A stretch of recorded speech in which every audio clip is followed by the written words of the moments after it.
Hello, college football fans. Welcome to episode 208 of College Football Throwdown.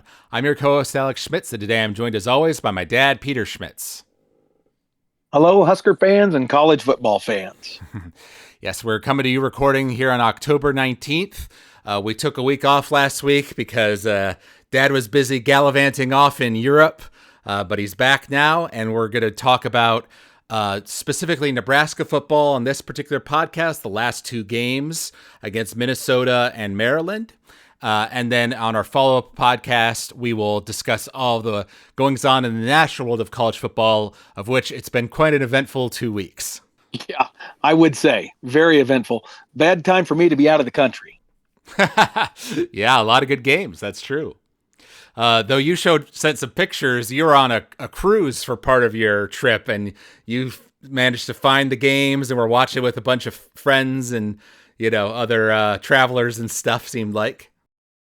We did. It was a great meeting of the mind, so to speak. We had to manipulate some things and use a VPN to make it think we were in the U.S. to make it happen, but we were able to do that.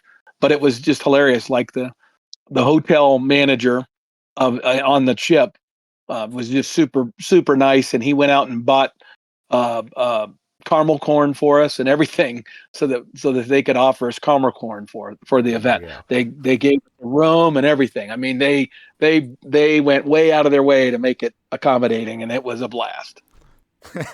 All right. Well, to kick us off here, we're going to stick with the tradition and open up a cold beverage. I got myself one of my Golden Road mango carts. And I'm still trying to, I'm drinking a light beer from Miller. Good old-fashioned Miller Lite. There we go. Cheers, son. Cheers.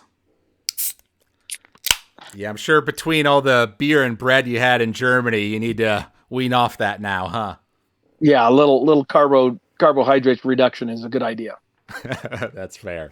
Well, on episode 207 of College Football Throwdown, we gave our predictions for the Maryland game, and we both predicted that Nebraska would win. I predicted a kind of narrow 24-21 victory, whereas you went with a little bit larger margin of 34-24, and the final score ended up being 34-31. So you got our score right, but I was right that it was a 3-point game. So I guess we kind of split on that one.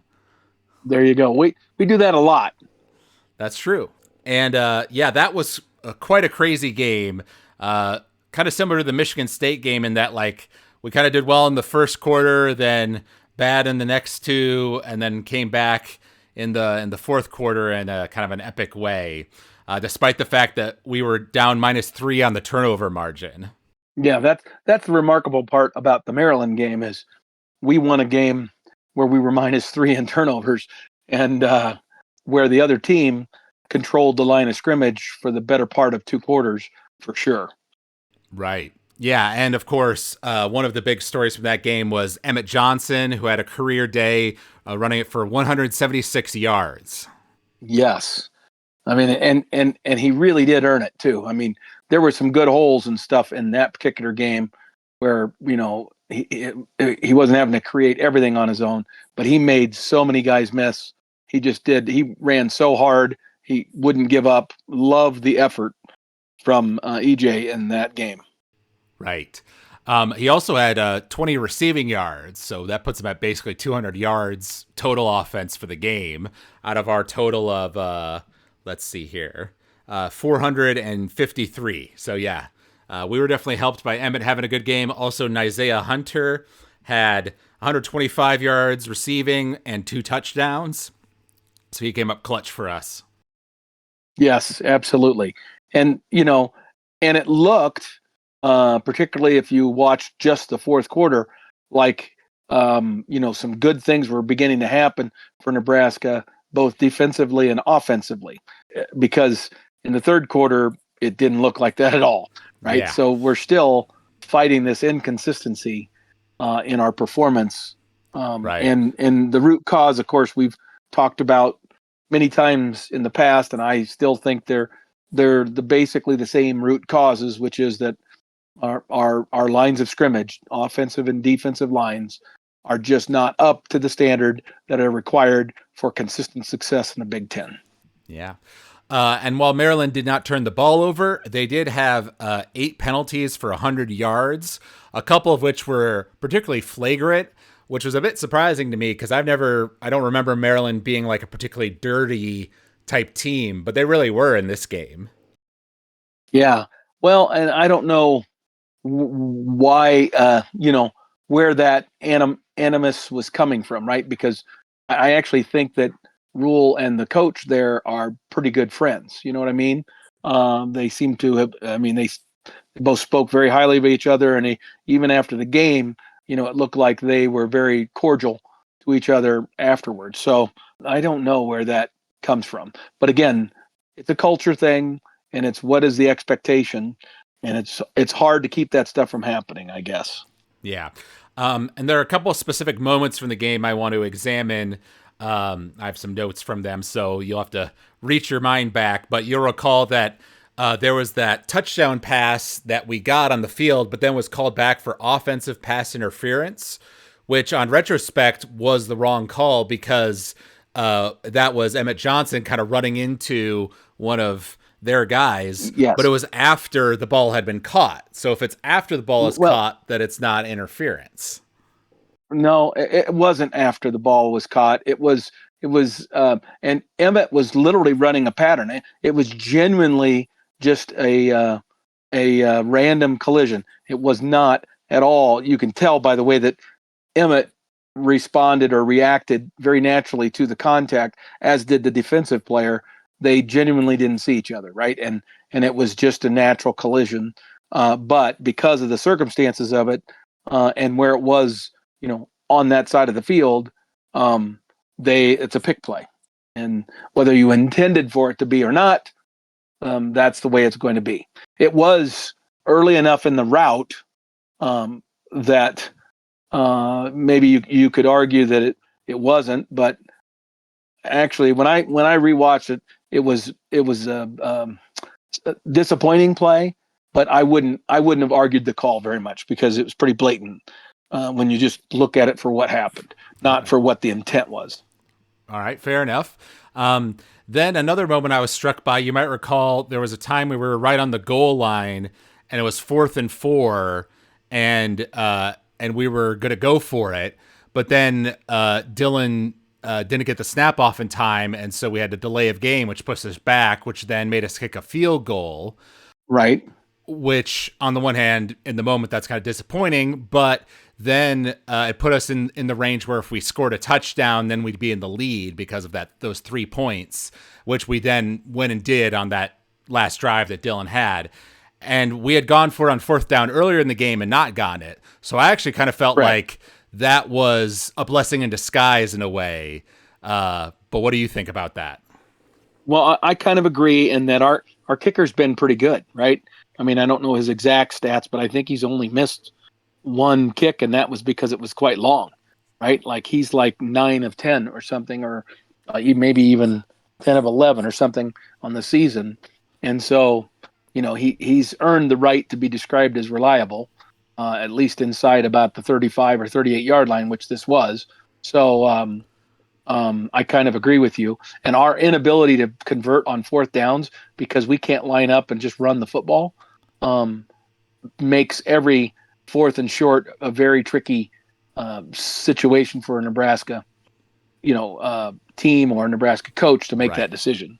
Although, I question Matt kind of allowing that play to go off. Like I said, I think he was smart in that he could have, because we still had 3 timeouts, he could have called a timeout there to save, the play from getting the delay of game. But I think he chose specifically not to because he was like giving the reins to Dylan, basically be like, all right, man, you want to go for it, you go for it, but I'm not going to bail you out here. If you make a mistake here, we're just going to kick the field goal. I think you're right. I think that was really good that he didn't call the timeout, but it does, just add to the list of problems that we've had inside the red zone. And I am now convinced more than ever that that issue is, obviously it has to do with the offensive line, which is playing poorly. Right. But even more so I think it also has to do with our coordinator. At this point in the season now, I've got to say I'm underwhelmed by Dana's offense. Okay, well, we'll definitely talk about that. I want to call it Dana for a different reason, and that was at the end of Okay. that game, right on that drive. Okay, we were, in the red zone, like close to scoring. And I believe we were in goal range, so it was first and goal. So you only have 4 plays left, right, maximum in the drive at that point. And there was 1:17 left in the game. We had 3 timeouts. They had 2. And for whatever reason, we chose to throw it on first down and second down, which then Yes. left 1 minute 8 seconds on the clock, which then left, Maryland with 2 timeouts with enough time to potentially score. And I was like, it's first and goal, run it on first down, even if you get only a yard or something. Right. You make the clock run, you let it run down because you don't mind, because you want to leave them with less time on the clock, or you force them to use one of their timeouts. So I did not understand the play calling there. Oh, well, and I 100% agree with you. Both of those should have been runs.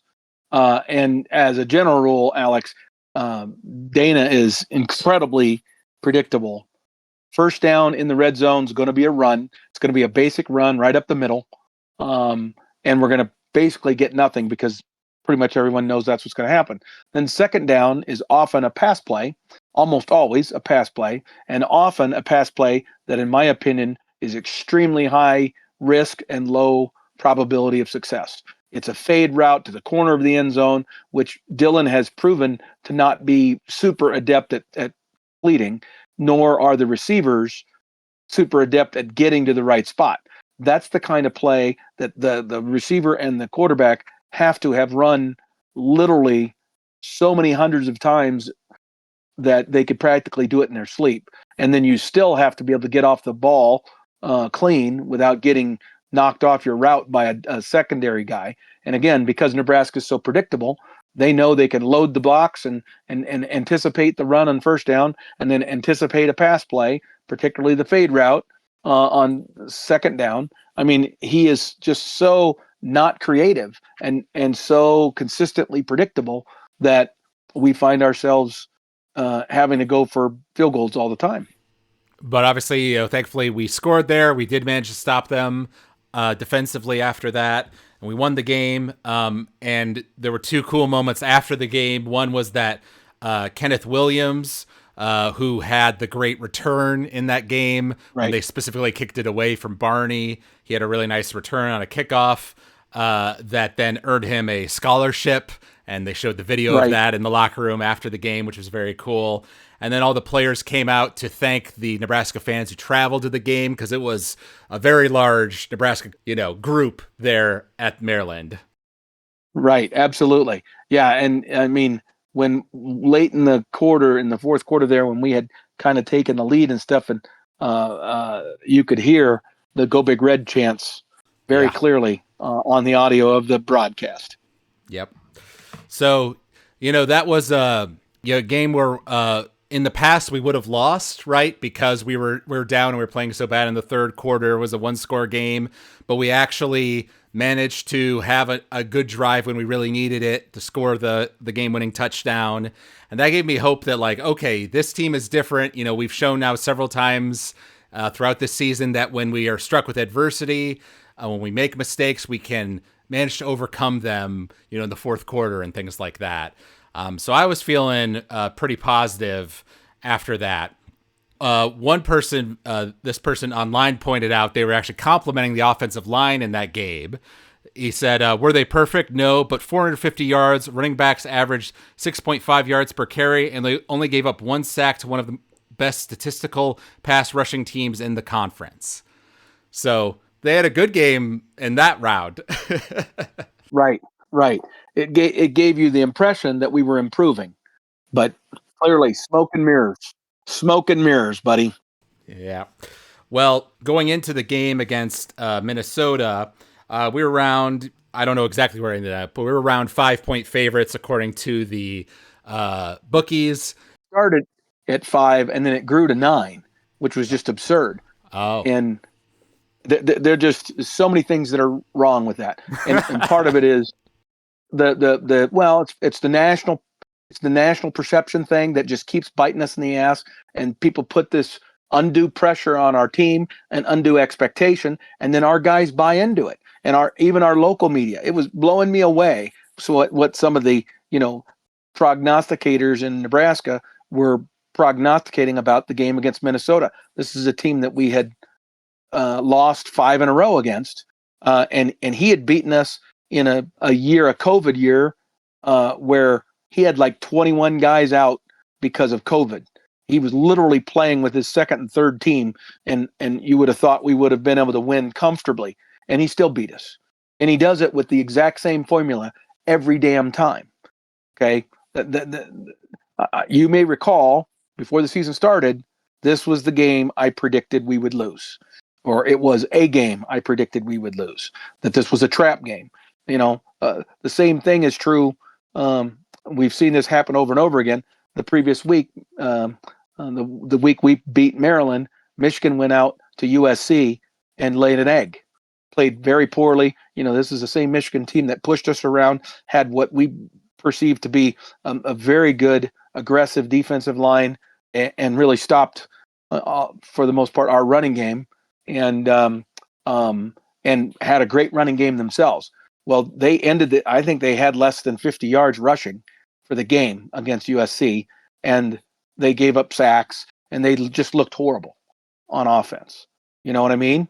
And that's kind of the exact same thing, the Jekyll and Hyde we saw with Nebraska between these two games. And what's the common factor? Having to travel, right? In our case, it was the second away game in a row, and it was on a Friday night, so it was a day earlier. So there were just all kinds of factors that should have given people pause to say, wait a minute, the circumstances here are really, really not good for Nebraska. They may be the better team, but the circumstances simply, were not in our favor. And then we went out there thinking we were going to, we were the better team, and we were going to run the football on them, and we were going to pass the ball all over the place. And then the game happened. right. Well, just to add to that, we were ranked 25th in the AP poll, which probably got some people excited. And I was just going to say that if we had done a podcast last week before the Minnesota game, I would have predicted that we would win, but narrowly by like 3 or 2 points, because you're right. Minnesota has kind of been a kryptonite for us for a long time now.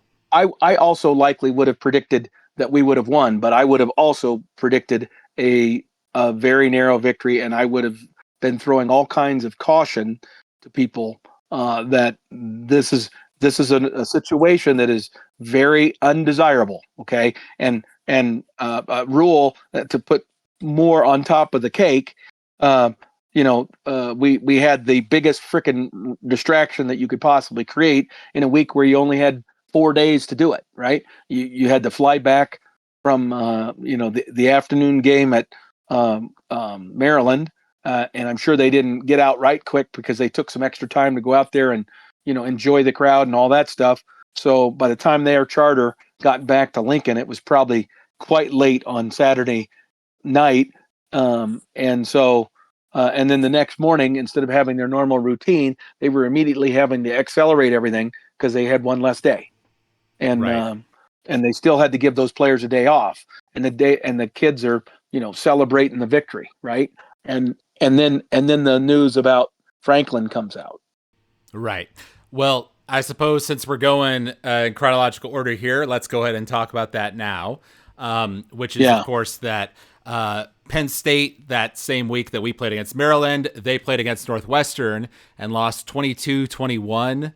That was kind of a weird game where Penn State had a blocked punt early, but then threw an interception to kind of give away their advantage. Both teams had muffed punt catches in the game, and Northwestern's managed to score with 5 minutes left in the game. Then Penn State gets the ball back, but Drew Aller gets hurt on that drive. So then their second string quarterback comes in on 4th and 3, and Penn State loses at home with the fans booing the team at the end. And then it's announced that James Franklin is fired for a $50 million buyout. Right.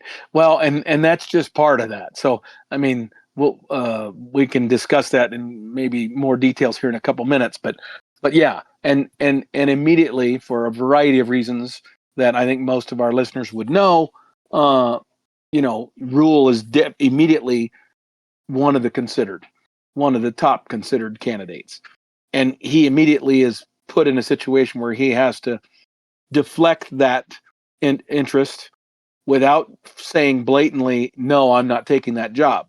And, there's so much rolled up in this. We could talk about this for quite a while, but suffice to say, for the discussion, closing out the discussion about the debacle that was the Minnesota game, Rule clearly had to use a lot of energy and time. And I'm sure he was on the phone a lot and may still be on the phone.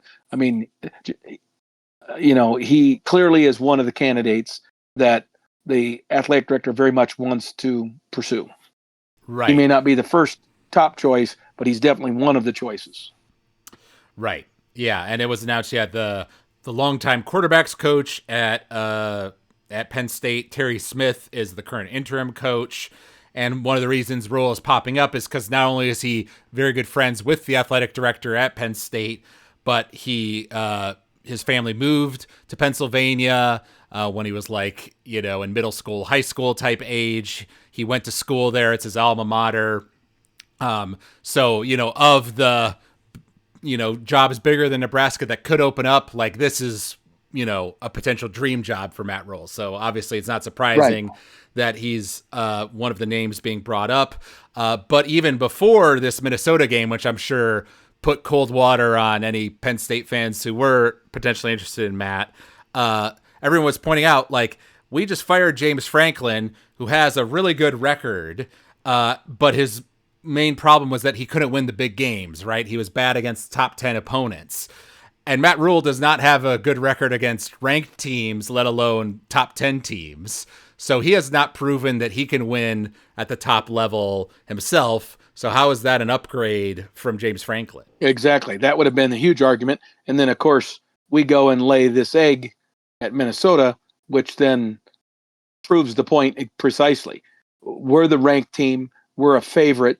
And this is a game we should win. We had better talent, way better talent than Minnesota, and probably 18 of the 22 positions on the field, and yet they found a way to beat us into submission because we don't have a defensive line or offensive line that, even though it's athletic and has talented players, doesn't have the mental fortitude or the physical beef, the ass, if you will, to hunker down and get the tough yards.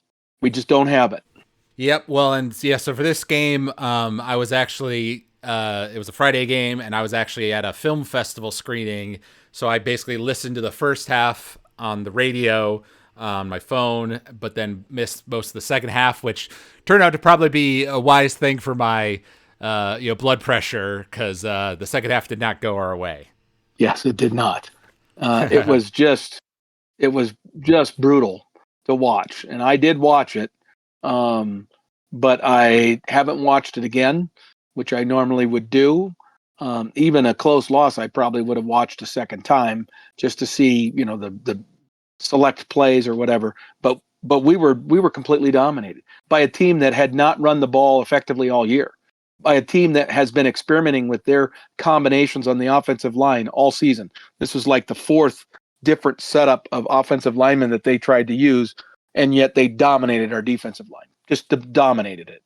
And Right. And their defensive ends literally were camping out. We had plays where our right tackle and our left tackle, but particularly our right tackle, just completely screwed up his assignment and allowed their defensive end to run full speed, untouched, and just crush Dylan Raiola.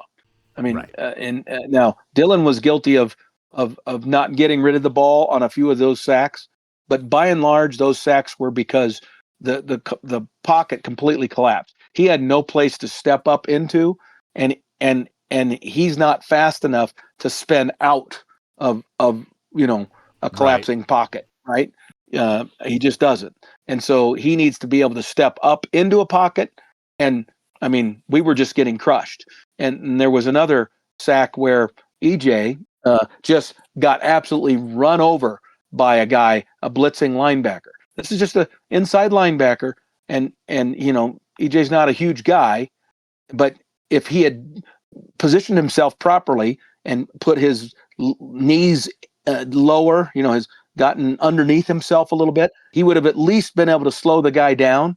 But this guy hit him high, and he was standing straight up, and he just got knocked completely silly, hardly broke this guy's stride, and he went straight into Dylan. Dylan had no wiggle, no ability. He showed no ability to be able to shift left or right to avoid this guy's, and so he just got swallowed up. And then finally in the fourth quarter, there was plays where Dylan simply saw the guy coming, because again, our right tackle totally whiffed on a block, just screwed the assignment up, and here comes the defensive end free and clear again, and Dylan just fell to the ground because he had nowhere to go. He couldn't go forward. The whole thing was collapsing, and he just protected the football and fell on the ground to avoid getting hurt. Right. So, yeah, the final stat there was that they got 9 sacks on us after only giving up the 1 the previous game. That definitely hurts you. And it should be noted that we did have, some guys getting banged up on the offensive line, requiring us to bring in some other guys. Also, we had one of the tackles in the second quarter got kicked out of the game because of a targeting penalty. So that meant he properly. And that, I don't know if you saw that play, but legit, he should have been ejected. Yes. No. I did watch the highlights for the game today, so I did see, for example, that player talking about Emmett getting blown up. I know exactly what you're talking about there. They out-yarded us 339 to 213. But despite that, right, by the end of the first half, they're only up 7-6. We had 2 nice drives that got into the red zone, but then stalled in the red zone, and we were forced to kick field goals. But aside from one broken play where they ran it for a big gain and a touchdown, right, we had done a good job of slowing them down. And it seemed like, to me at least, I was like, okay, we could make some halftime adjustments here. They've played better than us, but they're only up by 1, so we can pull this out. And like you said, we had 2 good drives that had got us into the red zone. And because of a combination of just horrific, in my opinion, play calls and sequencing of plays from Dana Holgerson, and then poor execution by our team that didn't allow us to overcome the very predictable play calling sequences that Dana was calling, we were forced to kick 2 field goals instead of getting touchdowns. But again, the halftime adjustment was 100% on Minnesota. They came out and we got the ball for the first time this year. We got the ball to begin the second half. We couldn't do anything with it, and then they got it, drove down our throats, and scored. I mean, it just kind of went from there. So, it's just ridiculous. And you'll recall there were some bright spots in this game. One was special teams. Archie got a really good punt there that pinned them at like the 2-yard line. And we got them into some good third down situations, but then unfortunately they were able to convert a lot of them. And then there was one where we did stop them, but then a pass interference was called, which gave them an automatic first down, which kept that drive alive. And they scored a touchdown there. So a 98-yard, 14-play drive eats up 8 minutes of clock. That's pretty brutal when you're already on the back foot in a game. Right. And like you say, ate up the entire rest of the third quarter. I mean, when we got the ball back on the next drive, we were looking at basically less than 2 minutes left in the third quarter. Yep. So the quarter was gone. So our quarter, which should have been, our opportunity to do some damage, because we should have had more possession time than them because we got it first, was completely flipped on its head. But again, our inability to stop their running game, our inability to stop them on any kind of third and short or fourth and short situation that came up every time, no problem. Well, they were 5 of 12 on third down efficiency, so we did stop them sometimes. What was more surprising to me was we know that our defensive line has some problems, but we've generally been better at in the secondary at stopping people from passing it on us. But he was 16 of 20 for 153 yards passing the ball. Yeah, and they were running. Here's another really key thing, Alex. For whatever reason, early in this season, we played a lot of man-to-man defense, like against Cincinnati in our early games. We played quite a bit of man-to-man defense because I think our defensive coordinator recognized that our defensive line was not up to the task.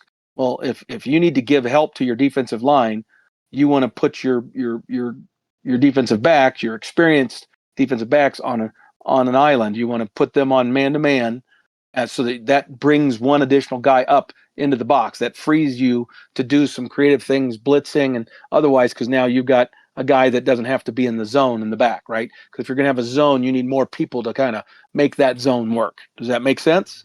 Yeah. Okay.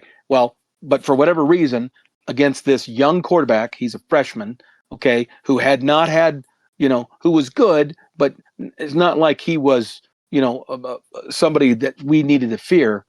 Our defensive coordinator unwisely decided that we needed to play a lot of zone against this team, even though this guy, usually you play zone when the quarterback is a runner and is a guy who has a history of getting outside the pocket and stuff. Because when you're playing zone, you're as a defensive back, your head is looking forward and you're looking at the quarterback, right? You're taking care of an area of the field and you're reacting to that quarterback and the receivers in your space.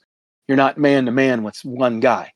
Well, they were just coming and doing these basic routes. I mean, they weren't even outrunning us or anything. They were just going to the seams of our zone and then pitch and catch. The easiest pass for a quarterback to throw, because he can rocket that ball in there because he's throwing it to you with your numbers squared up to him. Okay. He's not even hardly running. They're literally going to the seam and stopping, and then the ball is there. You follow me? And it's just crazy that high school level of offensive coordination, that high school level of offensive sophistication was kicking our butt because we chose to stay in this zone for a large part of the second half, and it didn't make any sense to me. Again, our coordinators get an F, both of them, F, for how they know what their weaknesses are. They know they have a shitty offensive line. Well, how about pulling a guard and bringing Dylan out on a rollout so that he has a guard in front of him to protect him, and he can throw the football, right? I mean, do something rather than just a stupid zone read, which no one cares, because Dylan's never going to keep it and run. He's just not. Okay, so that's not even something they have to fear. So that fake doesn't buy you anything, and then a drop back. I mean, it just, my God, you can't imagine how angry I was. Oh, I can imagine. All right. But I'll point out a few more positives here to take away. Once again, on special teams, they were purposefully kicking it away from us because they feared Barney and Williams on the kickoff and punt returns. So that was something that was leaning to our advantage. Also, after the 3 turnovers against Maryland, I knew we could not afford to do that against Minnesota because they live off of causing turnovers like that. And we actually had 0 turnovers. They had 0 turnovers. So we were clean on that front, but Dylan was getting sacked so much that it didn't matter at the end of the day. Exactly. And lastly, Dylan did show off some of his X factor in this game, in some of those scramble situations where he did the shuttle pass as he was falling down, or the one where he put the ball in his left hand and threw it, so he had some nice highlight moments here, despite the rough day for him. Right. No. And again, even those plays, although they were successful, I dislike them. Right, Alex? Because honestly, more often than not, those plays are failures, and they end up leading to bad things because the receiver is not expecting the ball in that kind of a weird situation. In the big picture of things, between turnovers and other unexpected negative events, when you do stuff like that, your chances of success are so diminished that I think the risk of doing that sort of stuff leads to more negative stuff than positive stuff, including him getting hurt, which he did get hurt in both of the plays that we're talking about, where he did some crazy stuff, where he, did the flip pass while he was falling down and things like that. He got up limping on both of those plays. Right. Yeah. Well, and obviously, I mean, with just how much Dylan has been sacked this season so far, his long-term health is a big concern for me. And I'm not sure that he'll make it to the end of the season at this rate, especially given the tough teams we have at the end of our schedule. I totally agree. I wouldn't be surprised if we see some indications of that this week, like a knee brace or something on him, because he was clearly very, very beat up at the end of this game. And I guarantee you, every team from here on out is going to absolutely go after Dylan with all they've got and see. And Nebraska's going to have to prove that they can pick up blitz when there's extra guys. They have to be disciplined enough to know that a guy's coming. And if you're, Emmett Johnson, you know what? You got to be able to block somebody. You've got to be able to get your body positioned properly and take the guy on. You can't just stand up straight and get your ass blown out. Okay. He needs to take some lessons from Heinrich. Heinrich's been good at blocking so far this year. There you go. But but anyway, it's just so frustrating to me, and now puts into question. Well, the irony, of course, is we were 5-1 and ranked 25th in the country when we went and got completely embarrassed at Indiana last year. Now this year we're 5-1, go into a game against Minnesota that we're a favorite in, and we get embarrassed again. So this is now a pattern with Coach Rhule. Okay, he doesn't know how to manage success and keep his team focused and playing at its highest level. And part of it is, you have to praise and you have to criticize, right? You have to criticize and correct, and you have to praise. And when you sense that guys are a little too happy with themselves, then you need to bring them back to earth like real fast, not after they've been embarrassed. So, Rhule's going to have we'll hear about some brutally tough, series of practices that they're going to have this week. You know what? That doesn't help for last week's debacle. Okay. That might help them be more physically ready for the game this coming week, but that doesn't help us with the Minnesota game where we were completely embarrassed and it was inept. Okay. Right. That's the kind of thing that as a coach, you have to sense that that's where your team's at on Monday and change the tenor of it like right now.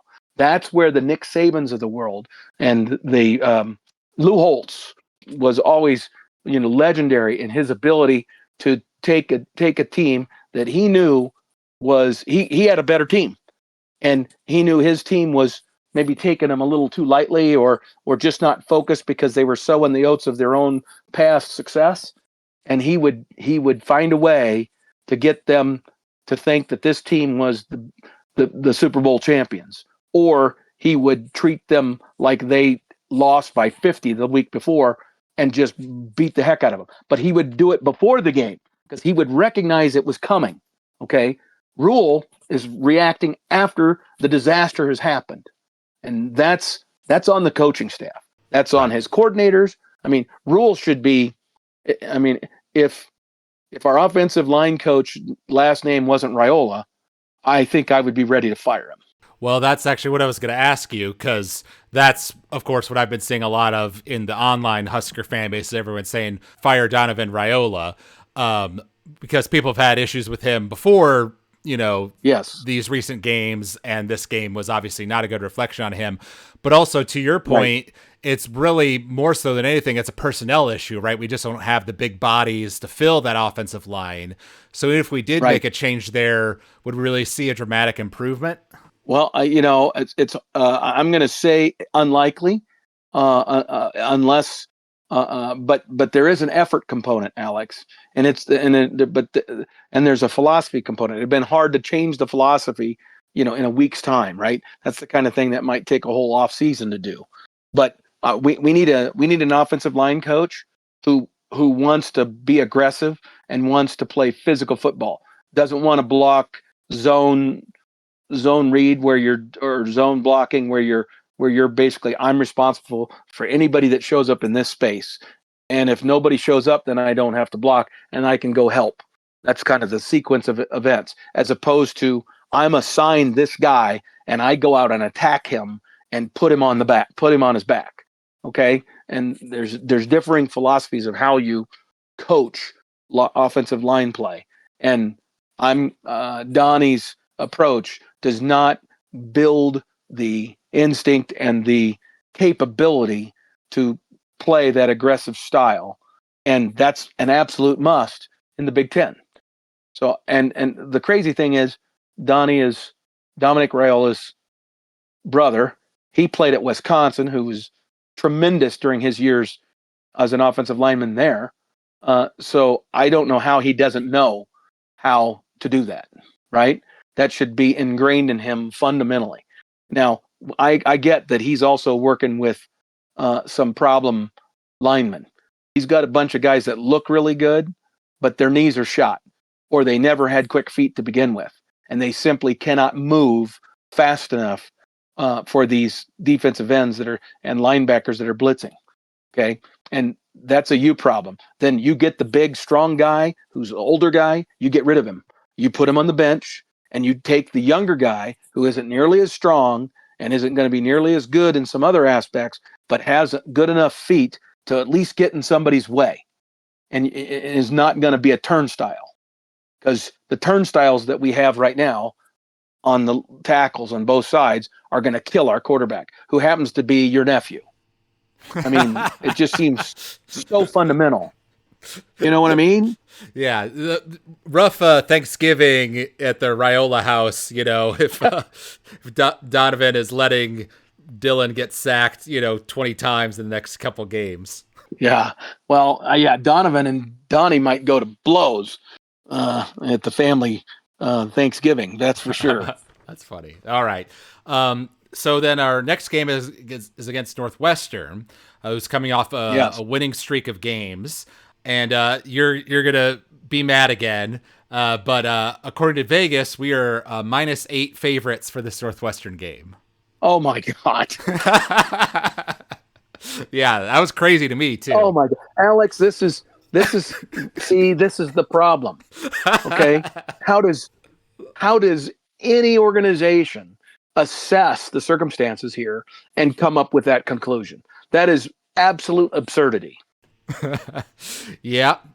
Oh, I agree. My God. I agree. Well, I can tell you right now, they're not a favorite in my mind. Right. And they just came off of a 19-0 win over Purdue. But there are some caveats to that game that do give me some hope. For one, Purdue's quarterback got hurt in like the second quarter, I believe. So Purdue was playing their second team guy. So unsurprisingly, they were having a tough time on offense. Also, Northwestern missed, I believe they made one field goal, but then they missed a 26-yarder at a later point in the game, which seems like it should be a gimme. And then lastly, there was a very weird sequence at the end of the game in the fourth quarter where there were 5 turnovers in a row. So literally Purdue would turn the ball over and then Northwestern would turn the ball over back, and then Purdue would turn it over and then Northwestern turned it over. So it was 3-2 in Northwestern's favor, but still a hole in their game that we could potentially exploit. Right. Well, but it's pretty clear everybody's going to try to play ugly ball against us. Just gum up the works, shorten the game by occupying clock, just grind out things because Nebraska has no defensive line and can't stop the run, and get third downs and throw simple, basic pass patterns with low risk. Just do not throw an interception.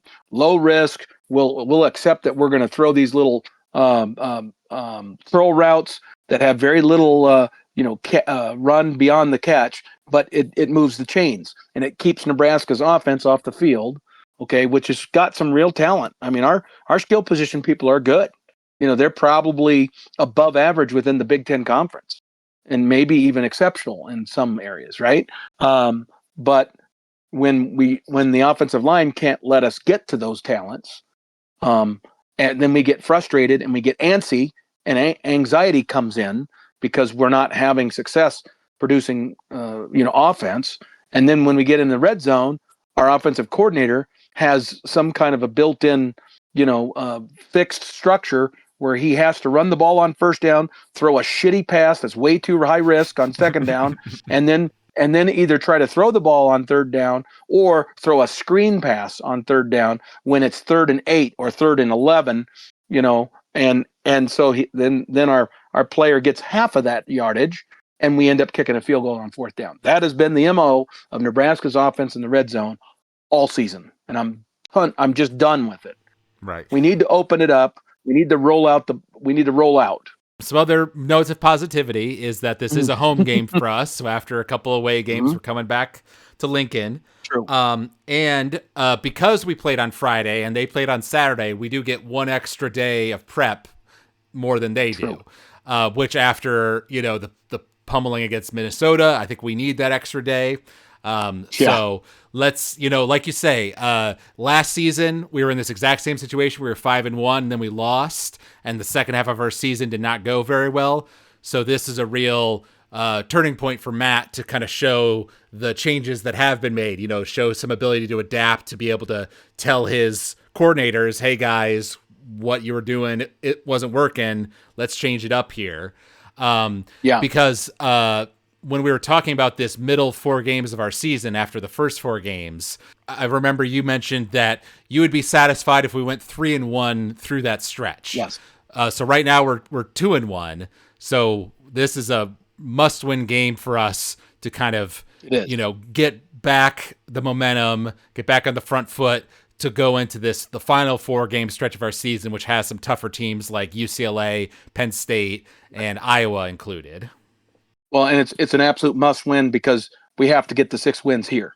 If we lose this game, then we're going to be choking and puckering the whole rest of the year, and we probably won't win another game because there's not an easy one left. I mean, UCLA now is playing really, really good. Okay, Penn State lost again to Iowa, but it was a close game, right? And Iowa is playing really good. It's the same Iowa team that beat Wisconsin by basically the same score as Ohio State did, right? So Iowa all of a sudden has had an explosion on offense, and they are looking great. And they're going to run the ball down our throats and just kick the heck out of us at this point. Unless something magical happens to our defensive line play and our defensive play in general, I don't think there's any prayer of us beating Iowa at the end of the year. Okay, USC, again, nearly beat a top 10 Notre Dame team at Notre Dame. They kicked the crap out of Michigan, and we're playing now a Northwestern team who beat Penn State and Purdue in back-to-back weeks leading up to our game. So Where's the win? Where's the win in that list? Right. Well, yeah, Northwestern's definitely the best chance we have, like you say. Yeah. And unfortunately, we were kind of, I remember we were predicting at the beginning of the season the Northwestern might be a little down this year, but that hasn't proven to be the case. Of course, with that win against Penn State, as I mentioned previously, it was a weird game. Both teams made some mistakes, and Penn State has obviously just been a weird team. They've not been the same. They're not the same team that nearly beat Oregon. After that loss, they have just taken a step back or 2 steps back. So I don't know exactly how to categorize the significance of that win. Except that, of course, the way the schedule works out, Alex, the way the schedule works out, what about the Nebraska game against Penn State? It's at Penn State. It'll most likely be a night game now because it's not going to be the big noon game because this is not going to be a big game. So they're going to do a whiteout, and that place is going to be rabid and going crazy for the Nebraska game. I'm just tired of that kind of crap. The timing always works out to our greatest disadvantage, and I'm frustrated with that. But I'm telling you right now, Penn State is a better football team than us, even with their quarterback hurt. And anybody that thinks we're going to win that game just because Penn State has struggled, trust me, they will have found themselves by then. we are a bit much bigger worry, because if we don't win this next week, I don't see another victory on our schedule. Well, I just looked. So Penn State has to play against Ohio State coming up, and Right. Indiana, then Michigan Right. State, then us. So you presume Ohio State, Indiana are probably losses for them. Then they probably beat Michigan State. But at that point, you've got to worry about players giving up on the team, right? Right. No, Like I get that. late in the season. That would be our hope. Yes, that's our only hope, is that they underperform. But when was the last time a team underperformed when they played us? I think you could say Michigan underperformed against us. Really? I'm not so sure about I that. mean, we only lost them by 3 points. Well, I know, but and then Michigan proceeded to get beat again. The question is, how good was Michigan? But it's not like Michigan laid an egg and fumbled the ball and just made all kinds of stupid mistakes that just gifted us the game, right? That didn't Right. happen. That's what I'm talking about. I'm talking about how Penn State lost to Northwestern. I'm talking about how Penn State lost against UCLA. I mean, in those games, less the UCLA game, but in those games, they basically gave the game away. Right. Okay, with their own self-inflicted mistakes. I want teams to do that sometimes. Statistically, sometimes that should happen in your favor, and yet it never seems to happen for us. And it's because every team knows that if they simply play very low error football, and it can be the simplest of simple football against Nebraska, they're going to win, because we cannot handle the line of scrimmage. Well, I'll just lastly mention Michigan State, although they don't seem to be very good this year, but they were like -3 in turnovers against us, so they definitely helped us Right. out there. They did. But for this Northwestern game, I'm going to be optimistic, as I usually am, because I have to be, because like you say, this is our best chance to win for the rest of the season. So I'm going to predict that we do win, and we keep it. It'll be kind of low scoring. It'll be ugly. It's not going to be a pretty win, but I'm going to say that we squeak one out against Northwestern and manage to go 3-1 in this middle sequence of games and get to 6 wins. So let's say it'll be something like 23 Nebraska to 20 Northwestern. Okay, good. I know after browbeating on my team for the last half hour, I have to be optimistic here, because if I'm not optimistic in this game, then I have to concede that they're not winning another game, and I can't do that. So I'm going to say we're going to win, because, again, like I said earlier, Rhule has a tendency to make a correction after the debacle, after the embarrassing loss. So I'm fairly certain he will be, in everybody's face, and everybody will be locked in for this game. The question is whether Dylan is shell shocked or not. If we get the Dylan Raiola that was playing earlier in the season, let's say, through the Maryland game, I think this Minnesota game may turn him into the spiral that he went into last year. Okay, where he has lost his confidence in his offensive line. But if that can be avoided, and Dylan's confidence can be rebuilt over the course of this week, and all the other guys are locked in and the team rallies around itself, this is a home game. It's against again, another scrappy, low risk, low error team in Northwestern that's going to come to Lincoln smelling the blood in the water and is going to play well. So Nebraska's going to have to beat them, and we're going to have to outscore them to beat them, because they're going to score points. So I'm going to say it's going to be higher. I'm going to say it's going to have to be a 35-31 Nebraska victory.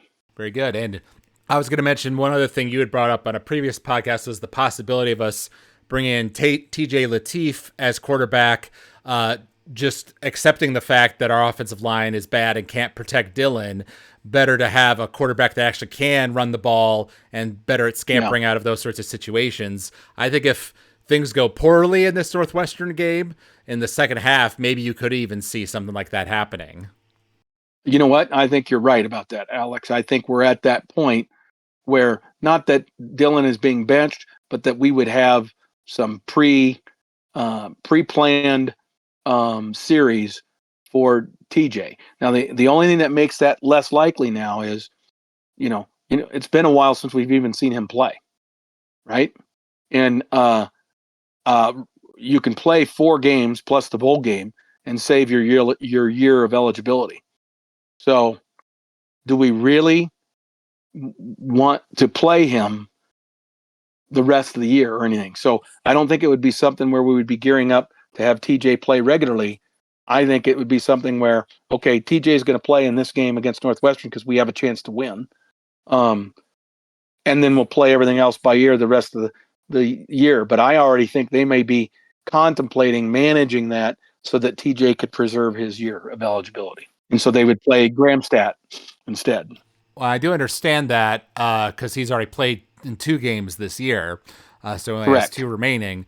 But on the other hand, this situation is presuming things are going poorly. So if Dylan's been sacked, 4 times in the first half and is, hurting, and you're like, well, if this keeps up, TJ would have to come in and burn his games anyways because Dylan will be too hurt to play.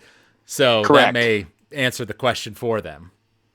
Right, exactly. But that's just a little complicating element now that we've gotten so far into the season and he hasn't played for next week. It'd be 3 games in a row that he has not seen the field.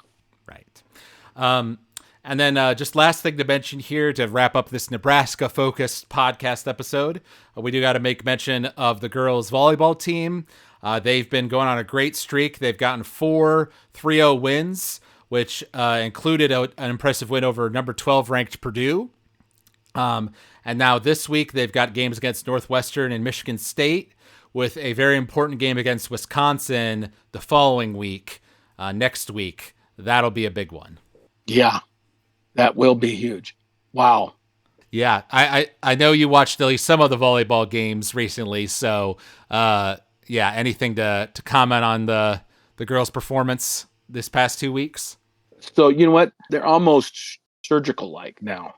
I mean, my concern is complacency, sneaking in, because they're literally hitting at the highest clip on offense in terms of hitting percentage that I've ever seen them have in the years that I've been seriously watching and knowledgeable about statistics that reflect a volleyball team's success and stuff like that. They're just playing remarkably. Okay. I mean, we haven't given up a set in the Big Ten. We're 24-0 in sets. Wow. We have been dominant on defense. We are second in the nation in defensive hitting percentage, opponent hit percent against, which is right around a 109 or 108 or something like that. And then we are number 1 in offensive hit percentage. We're averaging like around 340 for our hit percentage on offense. So then one of the key measures, according to Terry Pettit, that he always looked at was the differential between those 2 things, right? So you take that 340 and subtract the 110, let's say, right? And then that differential is 230 percentage points. That's a huge number, huge number for the difference between those 2 statistics, and just speaks to how efficient we have been. Now, one of the problems is it appears that the Big Ten is down, maybe even more than we thought they were. I mean, we already thought, because of the loss of graduating seniors and such, that the Big Ten was going to be down some in volleyball. But then there's been a rash of injuries that have changed the complexion of some of the teams that were expected to be some of the best teams in the league. And that has made the challenge for Nebraska a little less than it you might hope it to be, because Nebraska is going to need some challenges. Now, the good news is the second half of the Big Ten schedule is going to be way tougher for Nebraska. And we have to play Wisconsin at Wisconsin on Halloween night. That's going to be a raucous crowd, crazy, the whole Halloween environment. It's going to be very, very difficult for Nebraska to win that game, even though we're the better team. So if we can get through that game and win, and then the next night we have to play Minnesota, who's also a ranked team. So if we can get through that weekend without a loss, we're going to be in really good shape. Right. It's like you were saying earlier about Nick Saban and Lou Holtz, right? Now that question's being asked to Danny Busboom Kelly on how you keep your team focused Right. while they're having success. Exactly. And so far she's been able to do it because she has so much depth that she replaces the starters and puts in the backups way more than John Cook ever was comfortable doing, and pretty much more than any of the premier program coaches do, because you're always trying to keep those rhythms and those connections between the setter and the hitters and the passers and all that. And so constantly changing those things can often be disruptive. But, DBK is doing it anyway because she believes that all of these guys are capable of playing at a very, very high level, and there's not much drop off. So I can afford to do this.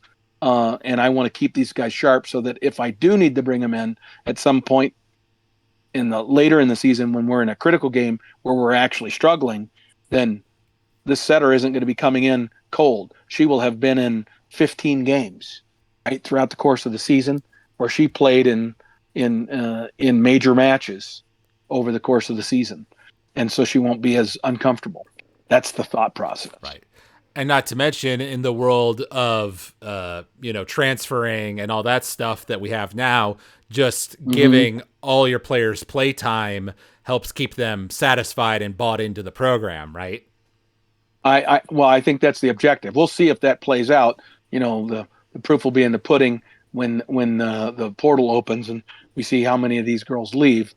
But they are all saying the right things. They are all acting the right way, and they are all getting opportunities. So it's impressive that there hasn't been any ego clash issues, or especially in this day of NIL. If you're not playing, then you're not getting visibility. Then you're not making money. Right. And so it's hard to stand by and be patient waiting for your turn when the other person is getting not only the playing time, but the money. Okay. Yeah. Right. I mean, Bergen Riley has a national advertising contract. She is a Red Bull representative, and they just took her a few weeks ago when we didn't have a game, or maybe our game was on Friday or something. And she was flown out to a NASCAR race, and she got to be in the pits and everything with the Red Bull race car. She's getting all kinds of great opportunities, and they're doing photo shoots with her, and so she's literally building a potential modeling career out of this. So she's making all kinds of money. Well, that backup setter is almost as good as her, and she's not getting that stuff. Right. So when does that become an issue?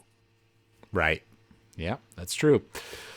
All right. Well, obviously we'll keep an eye on the girls. They're playing against Northwestern, as we mentioned, and we're much more confident in their chances than we are with the football team. So we'll report back on how those games go next week and preview that big upcoming game against Wisconsin for sure. Mm-hmm. Well, we hope that you out there enjoyed listening to this podcast. As we mentioned, we'll be recording episode 209 next, that we'll talk more about the national world of college football over these past 2 weeks. So all the coaching firings that have happened, the rule changes, the big games, where the conferences lie now that we're getting into the second half of the year. A lot to get to on that one. Yes, absolutely. Well, and if you enjoyed listening to this podcast, you can email us at collegefootballthrowdown@gmail.com. You can also find us if you search for College Football Throwdown on Apple Podcasts or on Spotify. You can also find our new YouTube page called College Football Throwdown and leave us a comment there. We always love hearing feedback from the fans. So thank you out there for listening, and thank you, Dad, for joining me for this episode. Until next time, go Big Red. Go Big Red.